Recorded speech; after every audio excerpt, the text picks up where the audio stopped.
कशदेवा किती मोठे झालात तुम्ही. तुमच्या स्वागताचा कुणालाही हेवा वाटेल. जा कशदेवा जा, तुम्ही तुमच्या प्रकाशित मार्गाने जा. कशदेवा, काळोखाच्या कैदखान्यात बंदिवान झालेल्या शर्मिष्ठेची वेदना तुमच्या कानापर्यंत कधीच पोचणार नाही. कशदेवा, कधीच पोचणार नाही. तुझ्या यशाचा पुनवचांद, तुझ्या यशाचा पुनवचांद, तुझ्या यशाचा पुनवचांद. अमृत दे आत जीवाला,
तुला नाही ग, परमेश्वराला विनंती केली. परमेश्वराला?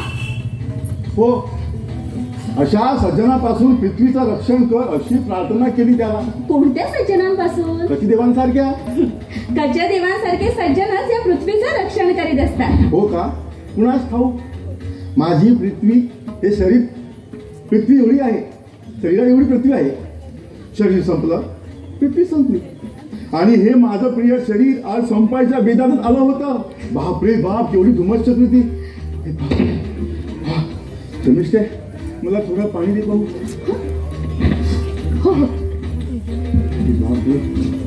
हो हो, थांब थांब. इथे शुद्ध आणि सात्विक पाणी आहे ना? म्हणजे हल्ली महाराजांनी पेय पदार्थाच्या यादीतून साध्या पाण्याची हकलपट्टी केली असेल म्हणून म्हटलं. हवा तेवढं आहे, हे घ्या.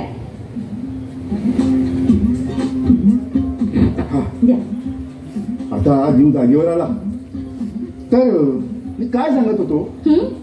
हो, राहाजी सेवकांचा तट फोडून जेव्हा हजारो लोक कचदेवाच्या दर्शनासाठी ह्या अशोक वनात घुसले, तेव्हा या बाजूला पळू की त्या बाजूला पळू, या बाजूला पळू की या बाजूला पळू, असं मला होऊन गेलं. शेवटी चारी बाजूने पळण्याच्या प्रयत्नाने कोणत्याच बाजूला प्रगती झाली नाही. तेव्हा जागच्या जागी पळत राहिलो. शेवटी जानव्याची ब्रह्मगाठ हातात धरली. क्रमांक 3ची बायको माझ्या पाठीमागे येत आहे अशी कल्पना केली आणि डोळे मिटून जी मुसंडी मारली ते मंदिराच्या या दारापर्यंत. अहो, पण मी म्हणते तुम्ही त्या गर्दीत गेलात तरी कशाला? मी कशाला गर्दीत जातो? गर्दीत माझ्यावर चाल करून आली. मी आपलं शांतपणा एका चिंचेच्या झाडाखाली बसून कविता करण्यात खटपटीत होतो. पहिला श्लोक देखील पूर्ण होत आला होता. मला ते प्रथम असं वाटलं, मी कविता करायला बसलो म्हणून हे लोक माझ्यावर चाल करून आले की काय. नंतर ध्यानात आलं की हे लोक माझा पारिपत्य करण्यासाठी येत नव्हते, तर ते कचदेवांचं कौतुक करण्यासाठी या अशोक वनात येत होते. तुम्ही कविता करता हे माहित नव्हतं मला. हो का? मला तरी कुठं माहित होतं. आणि क्रौंच मिथुनाची हत्या पाहण्यापूर्वी त्या वाल्मिकीला तर कुठं माहित होतं की आपण कवी आहोत म्हणून. आम्हा कवींचं हे असंच असतं. एखादा अपूर्व अद्भुत रोमांचकारक प्रसंग घडल्याशिवाय आमच्या अंतःकरणात बसलेली ही चारदा कधीच बाहेर येत नाही. असा कोणता प्रसंग घडला? कोणता अशी ओळखतो? कचदेवास नगरात आले. हा, एका परीने तो प्रसंग अद्भुत आहे, त्यात काही शंका नाही. पण जाऊ दे. ते आहेतच तसे. इथे अशोकवनात राहण्याची मला जर आज्ञा झाली नसती ना तर मी देखील गेले असते. दुःखी कष्टी लोकांना पोटाशी धरणारे आणि जगातील वैरभाव कमी करू पाहणारे थोर पुण्यात्मे आहेत ते. जाऊ दे. तात्पर्य काय? 1000 लोकांबरोबर मीही कचदेवांना नमस्कार करीन, पण त्यांच्यावर काव्य रचणार नाही. कारण काव्याचा विषय कसा जिव्हारी भेटायला हवा. म्हणजे असा कोणता विषय सापडला तुम्हाला? इथे सुरू असलेल्या यज्ञाची पूर्तता झाली म्हणून काव्य सुचलं वाटतं तुम्हाला? नाही, कसं आहे ना, जे सुरू झालं ते कधी ना कधी शेवट होणारच. ते शुक्राचार्याचं तपाचरण सफल व्हावा म्हणून महाराणीनं हा यज्ञ सफल केला. पण अशा यज्ञाचं कुणाला कौतुक वाटेल? तुम्हीच सांगा. सांगू? हो सांगा. सांगू? हो. म्हणजे तू हरलीस? हो हो, हरले. वा वा वा. खुद ययाती महाराजांना जिंकणारी दासी तू आज या विदूषक महाराजांपुढे मी हरलेच म्हणून सांगते आहे. वा वा. मी कुणालाही जिंकलं नाही. स्त्रिया कधी जिंकत नसतात, तर जिंकल्या जातात.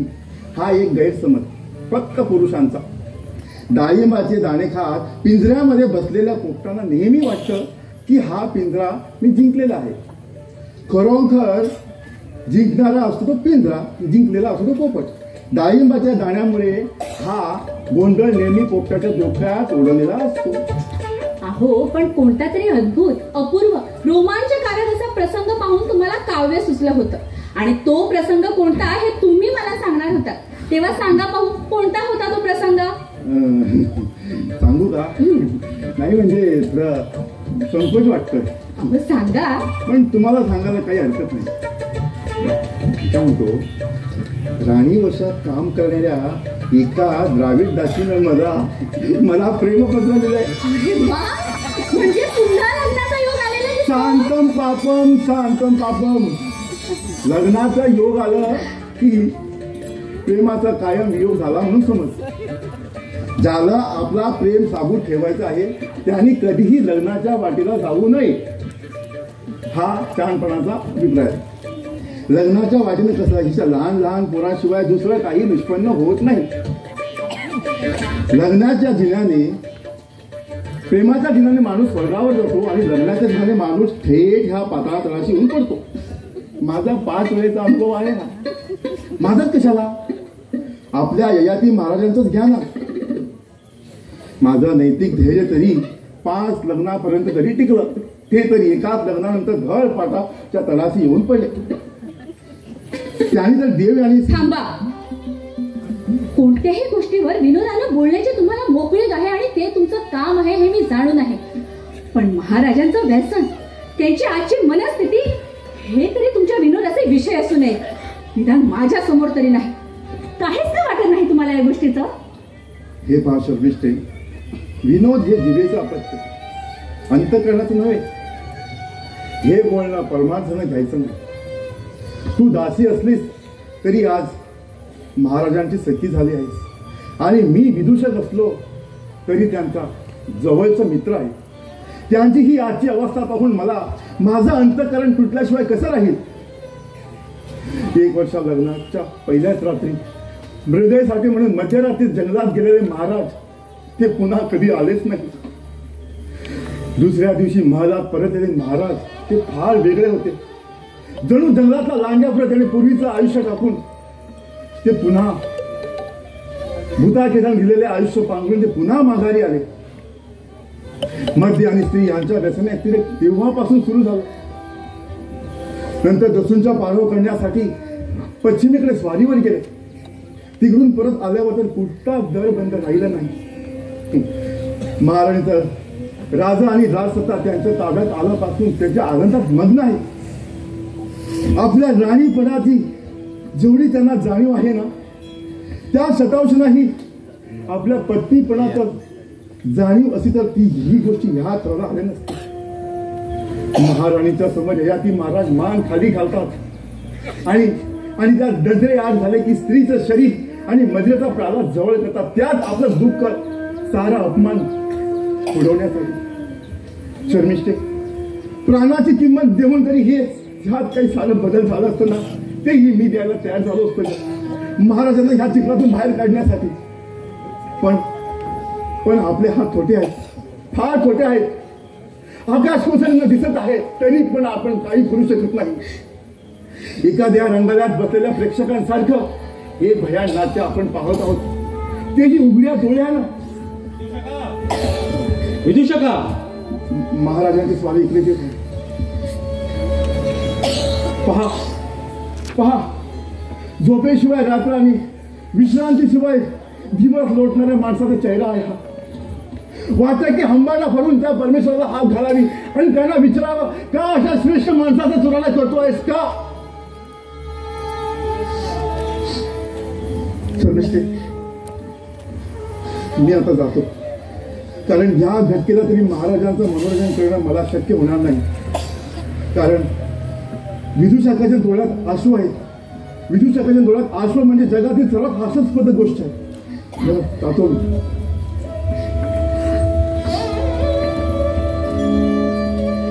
मला वाटलं विदूषक इकडे आला होता. हो, आले होते, निघून पण गेले.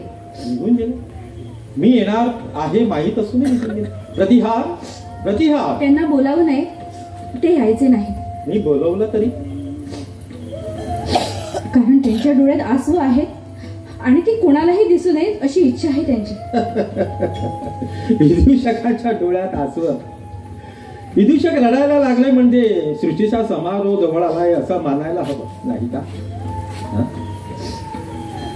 तुझ्याही डोळ्यात आसपासचा खुणा दिसतोय. तूही रडत होतीस का? असेल कदाचित. का? माझा धप्पा पाहून, आपलं दुःख पाहून.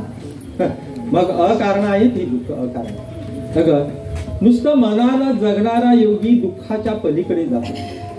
पण केवळ मनानं किंवा शरीरानं जगणारा व्यक्ती लंपटही दुःखमुक्त होतो. मी आज दुःखमुक्त झालो. मला मार्गावर आणण्याचा प्रयत्न करीत आहेस की काय? हो, करणार आहे. उपदेश करू ना, नाही, उपदेश. फक्त प्रेम करून. आज प्रथमच या शब्दाचा उच्चार करीत आहे. माझ्या भावनेचा. पण का? मला राहावत नाही म्हणून. प्रेमासारख्या कोमल भावना माझ्या आयुष्यात आता कधीच जागा उरलेली नाही. मी ते माझ्या हातानं खुरचुकून टाकले आहे. एक वेळ माझ्या अंतःकरणात प्रेम करण्याची सवय होती, पण आता ती नाहीशी झाली. मला आता फक्त स्त्रीचं शरीर समजतं, तिचं मन नाही समजत. माझ्या दृष्टीने स्त्री एक व्यसन आहे, मनोरंजनाचं साधन आहे, बुद्धीला ग्लानी आणणारी एक नशा आहे. अशाच व्यसनीच्या रूपाने माझ्या समोर आलेल्या स्त्री मला सहन होतात, इतर नाहीत. महाराज, आपण स्वतःची फसवणूक करीत आहात. व्यसनाच्या रूपाने कधीही मी आपल्याजवळ आले नाही. क्षमा करा मला या बोलण्याची, पण आपण माझा सहवास सहन करीत असता. हो, फक्त तुझा. पण का? काय का? एका रानोमाळ हिंडणारा हिंश पाफदारा सुद्धा अशी जागा अशी असावी वाटते की विश्रांतीसाठी त्याला मान टाकता येते. पण महाराज, जे खरं आहे ते कबूल करण्याची आपल्याला भीती वाटते आहे का? असेलही कदाचित. जंगलातील जनावर जेवढी क्रूर असतात ना, तेवढी भित्री असतात. माझ्या भेसडपणाची मला जाणीव आहे, क्षमा जाणीव आहे. क्षमा. आकाशात मेघाची गर्जना, विजेचा लखलखाट सुरू होतात. भया पिशाटाप्रमाणे भय सुटलेले वाघ आणि शिव मी माझ्या डोळ्याने पाहिले आहे. नियतीच्या आणि चारित्र्याच्या अशा श्रेष्ठ माणसांना पाहिले की माझीही अवस्था तशीच होते. काल राज्यसभेत कचेरी आली, त्यांच्या नजरेला नजर भिडण्याचं मला धैर्य झालेलं नाही. भयग्रस्त वाघाप्रमाणे या कचेरीवासारख्या, या देवयानी सारख्या अशा श्रेष्ठ माणसांना पाहिलं की माझं मन धावत सुटलं आणि धावून का कुणास ठाऊक आश्रयाचा निवारा शोधत तुझ्यापर्यंत येत. येऊ नये पण येत.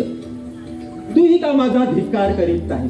माझ्या या चारित्र्याचा चिखल पाहून तूही तुझा माझा तिरस्कार करीत नाही? नाही, स्त्रीच्या विनयाला न शोभणारं मी बोलते आहे याची मला जाणीव आहे, पण बोलण्या वाचून गत्यंतर नाही. महाराज, जगातील सगळ्या स्त्रियांनी आपल्या स्वामित्वाचा आपल्या कपाळावर शिक्कामोर्तब जरी केला असला ना, तरी तुमच्या बद्दलच्या माझ्या भावनेत तीळ मात्रही फरक पडणार नाही. मग तुझ्या दुःखाला आता पारावार नाही. तुझ्या भावनेला मी कोणत्याही प्रकारचं उत्तर देऊ शकत नाही. मला तशी मोकळीक नाही आणि मी मला देऊ इच्छित नाही. तर देऊ इच्छित. पण महाराज,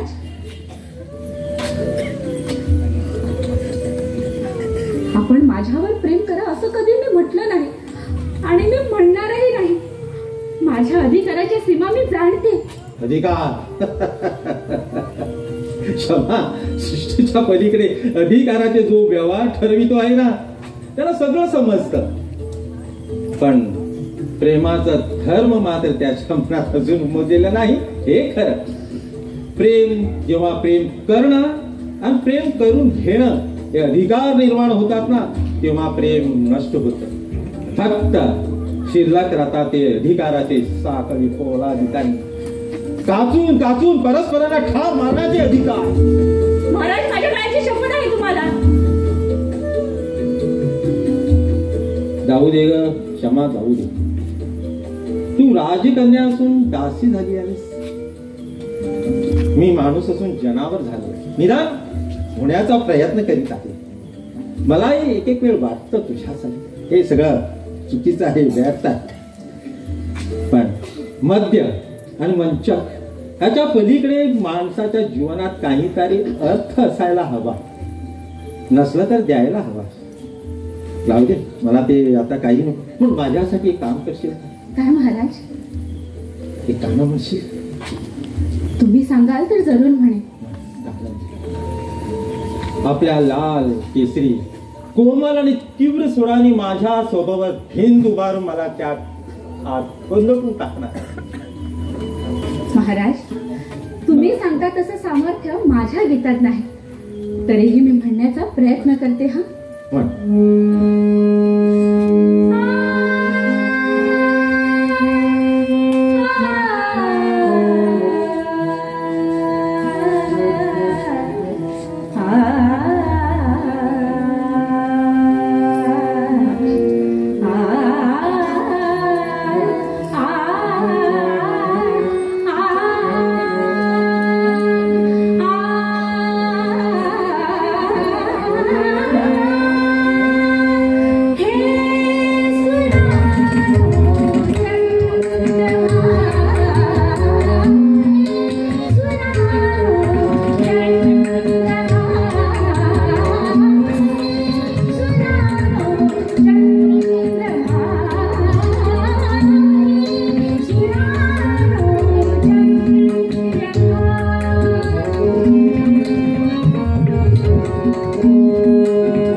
कसला कोळा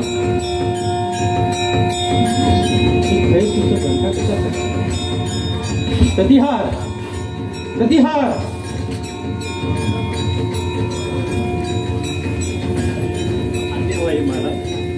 काय झालंय बाय?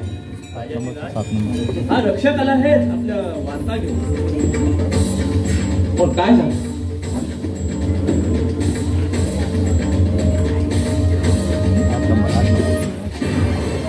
महाराज, कच्छ देवांच्या परिवाराबरोबर आलेला एक संन्यासी उन्मत्त झाला आहे.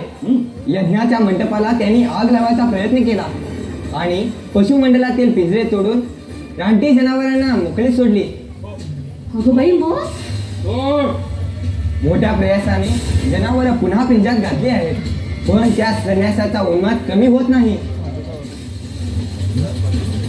त्यांनी द्वारपालाच्या हातातील भाला ओढला आणि सैरावैरा धावून अनेकावर वार केले.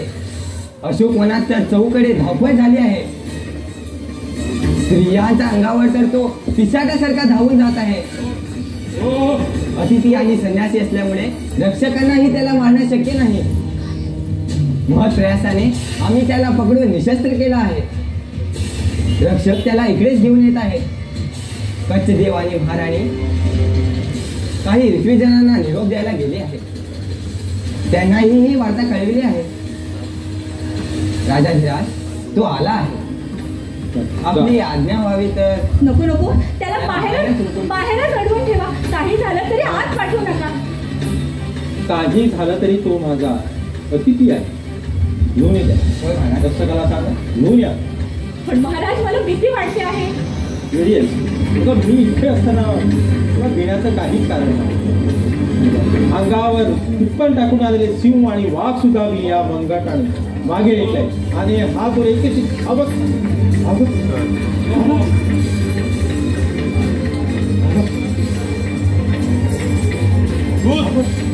तूच का तो प्रतिष्ठानचा सम्राट?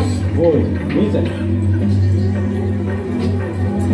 जगातील साऱ्या सम्राटांना आणि सम्राटींना अंगाची कातडी सोलून हात पाय तोडून ठार मारलं पाहिजे आणि हा मी उद्योग करणार आहे. राजमुकुटात किडे पडलेले असतात हे तुला ठाऊक नाही? पिंजऱ्यातील जनावर कोणी कोंडून ठेवली? मी तो. तू याचा जाव तुला घ्यावा लागेल. वनातील साऱ्या सिंहानी, लांडग्यानी, वाघानी मला सांगितलं आहे, केव्हाच सांगितलं आहे, माणसाच्या शरीराचे जेव्हा लांडगे चिडफाड करील तेव्हाच कळेल तुला. मी बजावून सांगतो, लांडग्याच्या वाटेला जाऊ नकोस. आपले अक्राळ विक्राळ पिवळे दात बाहेर काढील, त्या ते हसायला लागतील तेव्हाच कळेल. त्यांचे ते हास पाहून तू मरून जाशील. तू राजपदाला नालायक आहेस.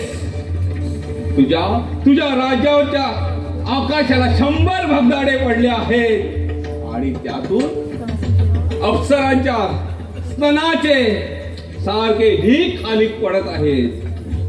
त्याचं पारिपत्य केलं पाहिजे तू. आणि ही कोण? ही माझी दासी आहे. हिने ते लांडगे माझ्या अंगावर सोडले. ही कोण? ही माझी दासी आहे.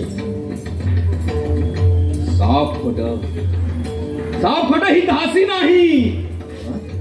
माझा सर्वनाश करण्यासाठी हिमालयातील यक्षाने निर्माण केलेला हा सापळा आहे. स्तन आणि मांडा असलेला हा सापळा आहे. ह्या सापळ्याचा मी नाही करणार आहे. मागे हो. नाही, मी कुणाचाही ऐकणार नाही. मागे हो. नाही, मी ह्या सापळ्याचा नाही करणार आहे. तेव्हाच राहील. पुढे टाकलास तर मला आवडायचं नाही. खबरदार जागेवरून हल्लास तर. आचार्य, हा सापळा मला ठार मारतोय. शांत हो सन्यासी, शांत. हा सापळा मला धरतोय, मारतोय, तोडतोय. येऊ नको सन्यासी, आता मी आहे तुझ्याजवळ. अजूनही तुला भीती वाटते? आता नाही वाटत. शर्मिष्ठे, तुझ्या दुर्दैवाची वार्ता मला समजली.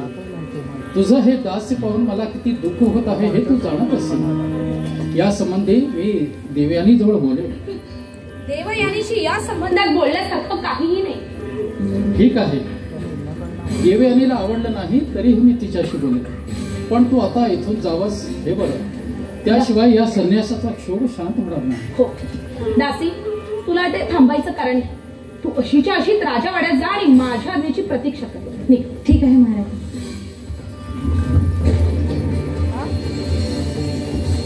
सचदेव, माझ्या हातून काही अपराध झाला असं मला वाटतं. मला क्षमा कर मला.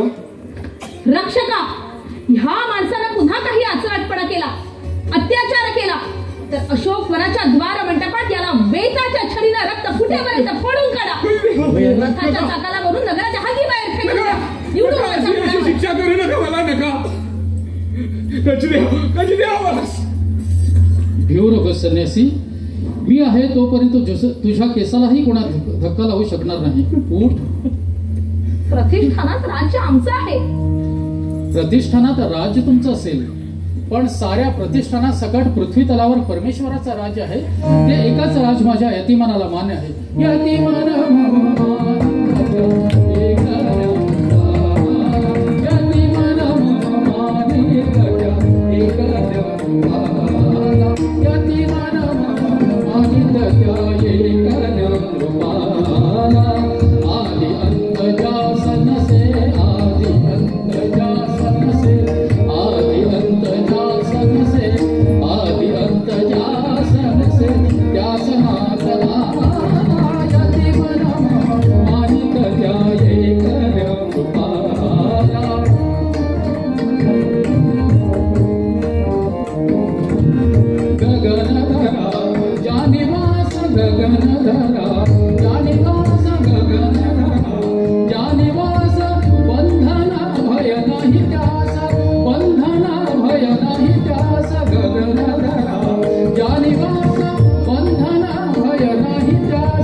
शपथ कशाला?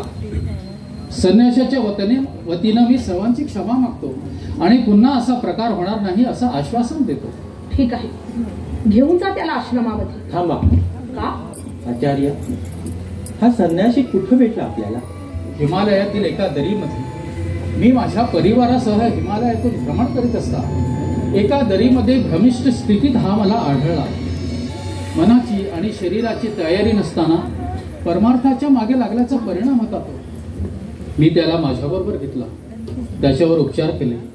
आता पुष्कळ सुधारला आहे, पण केव्हा केव्हा अजूनही असा उन्मत्त होतो तो. अच्छा देव, आता यापुढे हा संन्यासी इथंच राहील. हो, इथंच राहील. हा संन्यासी म्हणजे बालपणातून घरातून बाहेर पडलेला माझा थोरला भाऊ यती आहे. तोच असला. हा, तोच आहे. हा, तोच आहे. हो, तुझा भाऊ. हो हो. अश्वमेधाच्या स्पारीत एका हिमालयातून माझ्या बरोबर घरी यायलाही तयार झाला. त्याचा विचार बदलला आणि मला न कळत डोंगर दर्यात निघून गेला. महाराज, तुमचा काहीतरी गैरसमज होतो आहे. गैरसमज नाही, खात्री आहे माझी. पण काहीच आठवत नाही. येती आठव, काहीच आठवत नाही का? मी तुझा धाकटा भाऊ ययाती आहे. आठव, काहीतरी आठव. हो, आठव आठव. माझा धाकटा भाऊ. माझा धाकटा भाऊ. हो, हा, आठवलं. जरा पुसट आठवलं. बोल बोल. आठव आठव. मी एका राजवाड्यात राहत होतो. ते मोठ्या महालात उंच समया जाणत होत्या. हत्तीवरती रुबेरी अंबाऱ्या होत्या आणि एक नक्षीकाम केलेला सिंहासन होता कुठंतरी. मला आठवलं, एक उग्र संतापी पुरुष होता. कोण होता कुणात ठाऊक. तो त्या सिंहासनावर बसायचा. फार भीती वाटायची मला त्याची. मी देवघरात जाऊन सतत प्रार्थना करत बसायचो. हा, माझा एक लहान भाऊ होता. हा, त्याचं नाव ययाती. हो, ययाती, माझा धाकटा भाऊ. ढोंगी, कपटी, भामटा, घेऊन जा त्याला इथून. नाही, मी नाही. तो यती माझा भाऊ नाही. त्याचे देव, त्या प्रतिष्ठानाच्या राजसिंहासनावर याचा पहिला अधिकार आहे. नाही, मी याच्यासाठी सिंहासन द्यायला तयार आहे. प्रतिष्ठानचं सिंहासन तुमच्या एकट्याच्या मालकीचं नाही. देवयानी, ज्या दिवशी मी आपली पट्टराणी झाले त्याच दिवशी माझाही अधिकार सिंहासनावर प्रस्थापित झाला. मी सिंहासन सोडू शकता, ते कुणाला देऊ शकत नाही माझ्या संमतीशिवाय. देवयानी, हे पहा, हाही तुमचा भाऊ आहे हेही मला मान्य नाही. संन्याशाचा वेश चढवणारा एक कपटी ठग आहे तो. ठग, भ्रमिष्ठ तो नाही, भ्रमिष्ठ तुम्ही आहात. त्याच्या कैफा तुम्ही हे बरेच आहात. दारूच्या पेल्या आणि वेश्यांच्या मिळख्यात ज्यांना स्वतःला बुडवून घेतलं आहे. नालायक माणसाचे शब्द खरे मांडण्यासाठी साऱ्या जगाचा कुंटनखाना किंवा मद्यालय झालेलं नाही. देवयानी, किती कठोरपणाने बोलते आहेस. जे खरं आहे तेच बोलते आहे. प्रतिष्ठाची सम्राज्ञी आहे. तपोवनात बसलेली जोगी नव्हे. वंशाचं सिंहासन जंगलातून उगवलेल्या महत्वाकांक्षी गोसावण्यासाठी नव्हे हे सर्वांच्या लक्षात यायला हवं. वारपाल, जा त्याला घेऊन. एक क्षणभरही थांबलं तर तुम्हाला शासन करीन मी. घेऊन जा त्याला. हो, त्याला घेऊन जा. त्याला आश्रमात पोचून दे. जा संन्यासी, मी थोड्या वेळानं भेटतो तुला. जा, सावकाश.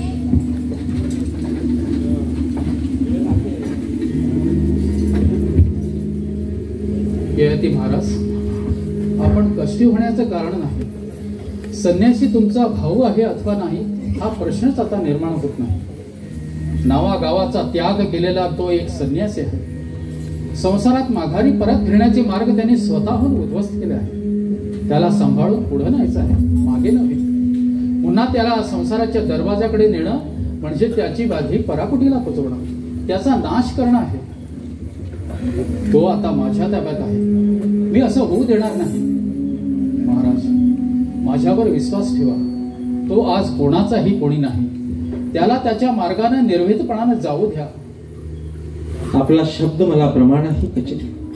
मी आश्रमाकडे जातो. मला त्या संन्यासाजवळ थोडा वेळ राहायला हवं. देवी आणि मी येते तुमच्या बरोबर. यज्ञाचा प्रसाद घेऊन बाबांकडे दूत रवाना करायचे आणि अध्वर्यूंनाही निरोप द्यायचा.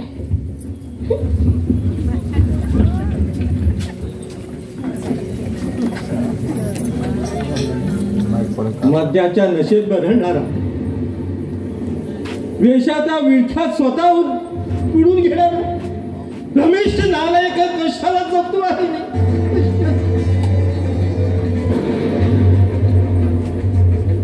माणसाच्या बाळीच्या समूहात होतो मी एक वेळ तुंग पर्वत विंध्याचलासारखा.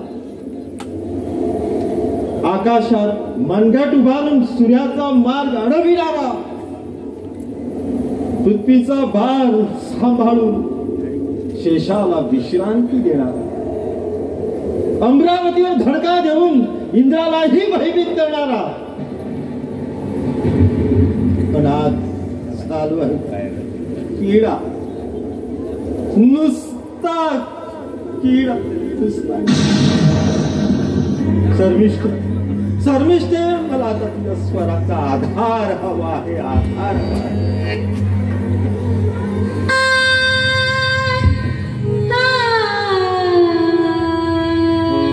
पराभवाच्या ह्या हिरव्या चेतन विषारी वनस्पती मांतळी तरबड आधार